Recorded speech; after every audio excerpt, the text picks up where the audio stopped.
em 36 vezes. As aplicações de próteses mamárias são as mais procuradas pela turma do crediário. Doutora Mariana, esse tipo de prática de os serviços médicos, os próprios médicos oferecerem crediário, facilidades para cirurgia, do ponto de vista legal, ele é permitido? Não, de forma alguma. O próprio Código de Ética Médica proíbe essa conduta, ou seja, se o médico está agindo dessa maneira, com essas propagandas abusivas, às vezes enganosas até, em que não é muito comum, a gente percebe facilmente jogo de luzes, médicos prometendo intervenções cirúrgicas sem deixar cicatrizes ou marcas. A gente sabe que é impossível ter uma cirurgia, não há como, né, o paciente sofrer uma intervenção, um corte, sem deixar cicatriz. Então, esse tipo de, infelizmente, de conduta tem sido comum. Caberia, então, os órgãos, a Sociedade Brasileira de Cirurgia, por exemplo, intervir, punir seus membros, uma vez que isso acaba induzindo determinados pacientes que poderiam...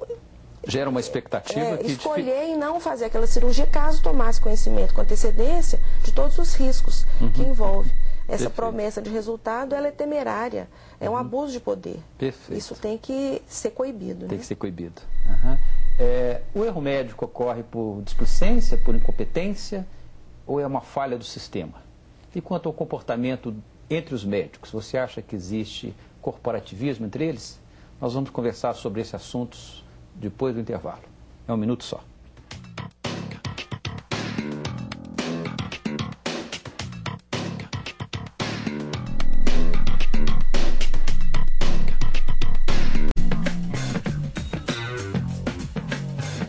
No Via Justiça de hoje eu converso com o Dr. Aquiles Mota Jardim, que é juiz da 17ª Vara Civil de Belo Horizonte, e com a defensora pública Mariana Massara Rodrigues de Oliveira. O nosso assunto é o erro médico. No primeiro bloco nós vimos que há um relativo crescimento do erro médico, mas tem havido também um crescimento das ações na justiça para reparação. A respeito desse assunto, nós fomos ouvir a opinião do deputado Carlos Mosconi, que também é médico. Nós temos que analisar, porque essa questão é uma situação complexa, não é?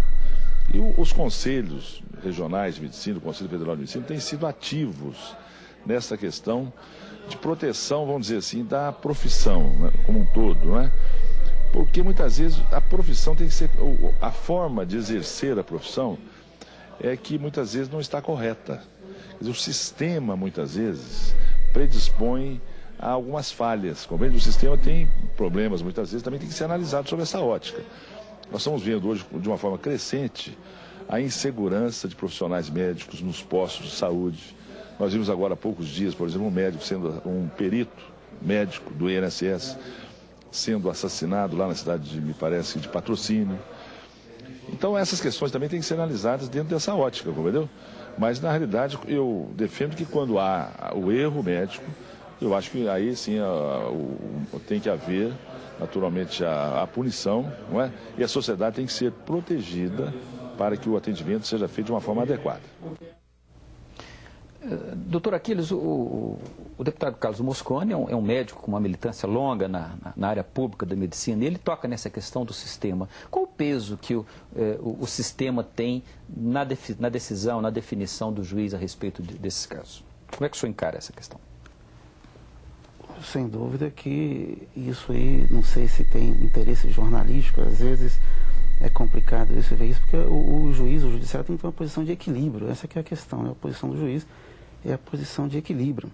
Então há problemas sim no sistema de saúde, há problemas no trabalho dos médicos, a condição de trabalho dos médicos, a situação, às vezes a omissão do Estado, a longa jornada de trabalho dos médicos, a eficiência dos cursos, tudo isso o sistema, inclusive a mercantilização das relações, né, entre médico e paciente, e que isso está crescendo e chegou ao ponto, né, chegou a um ponto crítico nos Estados Unidos. Hoje, eu acho que os médicos aqui no Brasil têm medo, né, desse incremento das ações para que não aconteça aquilo que já está acontecendo nos Estados Unidos, né, um exagero. Mas o judiciário aqui no Brasil sempre tem uma posição de equilíbrio, né? Isso é levado em conta. A Constituição vê o direito de um e o direito do outro. O direito do médico, o direito do hospital e também o direito do paciente. As ações, em geral, visam mais o profissional médico do que a instituição, seja o hospital, seja o Sistema Único de Saúde, ou não? atinge igualmente os dois lados?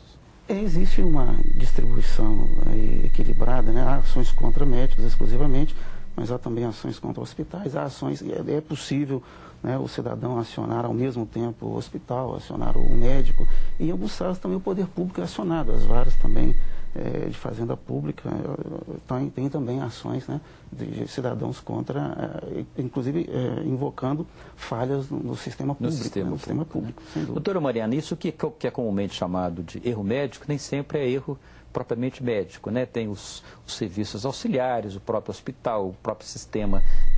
Na sua pesquisa, a senhora chegou a algum ponto demonstrando qual a responsabilidade profissional individual e a do sistema pelos casos que a senhora analisou? É interessante fazer uma diferenciação e a gente percebe que às vezes o próprio paciente, ao detectar ou entender que houve um erro médico, ele pode acionar o próprio médico e também o hospital. Fica a cargo do paciente escolher. E a gente tem que tomar cuidado. A responsabilidade do médico, ela vai ser apurada mediante a apuração de culpa. Isso quer dizer, o médico só vai ser condenado se ficar comprovado naquele processo que ele agiu com negligência, imprudência, imperícia ou um erro grosseiro. Quando o hospital, a responsabilidade do hospital, pelo Código de Defesa do Consumidor, é uma responsabilidade objetiva. Ou seja, não há que se perquirir se houve culpa ou não. Havendo o dano, tendo sido comprovado a ocorrência do dano e o nexo de causalidade, ou seja, aquele dano adveio daquela conduta daquele médico, ou se não é do médico diretamente, alguma ocorrência dentro do hospital, a responsabilidade pode restar configurada. Ou seja, independente de culpa, o hospital pode ser condenado a indenizar aquele paciente num caso de um dano. Agora, parece estranho, de repente, a gente pensar um hospital, né? Foi um caso, por exemplo, em que é afastado a culpa do médico, e mesmo assim o hospital é vai ser responsabilizado por conta de não se discutir a culpa face à instituição hospitalar. Isso tem acontecido na prática, já que a responsabilidade do hospital é objetiva. Mas a gente já vê alguns doutrinadores, alguns tribunais, alguns juízes se alertando para os casos que essa responsabilidade objetiva prevista tanto no Código Civil quanto no Código de Defesa do Consumidor, ela tem que ser analisada com critérios. Sim. Uma vez que analisar esse artigo que fala que a responsabilidade é objetiva, não quer dizer que em alguns casos em que os médicos estão diretamente atuando, isso não quer dizer que o hospital tenha que responder objetivamente. Quando o médico é afastado da sua responsabilidade, a culpa foi afastada, ou seja, ele agiu dentro da técnica, o dano tem que ser debitado ao infortúnio, foi uma fatalidade, uma complicação que a medicina limitada não explica. Nesse caso, há algumas decisões, mas é minoria, é bom ressaltar isso, que essa responsabilidade do hospital teria que ser encarada como uma presunção de culpa e, nesse caso, seria afastada também. É possível, doutora Mariana, dizer que existe uma tendência na justiça brasileira há mais tempo de sempre condenar, agora de condenar menos ou não? Isso tem que ser analisado caso a caso mesmo, em relação ao comportamento do médico, do profissional.